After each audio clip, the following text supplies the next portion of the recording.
ماں کی ممتا۔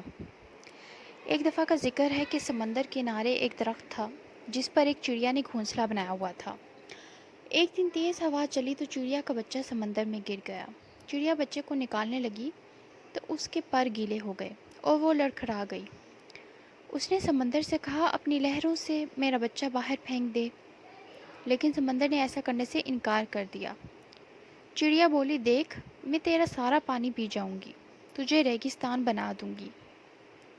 سمندر نے اپنے غرور میں گرج کر کہا اے چڑیا، میں چاہوں تو ساری دنیا کو غرق کر دوں، تو میرا کیا بگاڑ سکتی ہے؟ چڑیا نے یہ سنا تو بولی چل پھر خشک ہونے کو تیار ہو جا۔ یہ کہہ کر اس نے سمندر سے پانی کا ایک ایک گھونٹ بھرا اور اڑ کر درخت پر بیٹھ گئی۔ پھر آئی، گھونٹ بھرا، پھر درخت پر جا بیٹھی۔ یہی عمل اس نے کئی بار کیا تو سمندر گھبرا کے بولا اے پاگل ہو گئی ہے کیا؟ کیوں مجھے ختم کرنے لگی ہے؟ مگر چڑیا اپنی دھن میں یہ عمل دہراتی رہی۔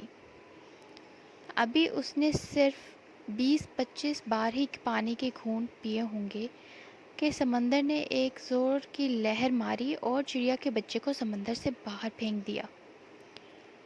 درخت جو کافی دیر سے یہ سب دیکھ رہا تھا، سمندر سے بولا اے طاقت کے بادشاہ، تو جو ساری دنیا کو پل بھر میں غرق کر سکتا ہے، اس کمزور سی چڑیا سے ڈر گیا؟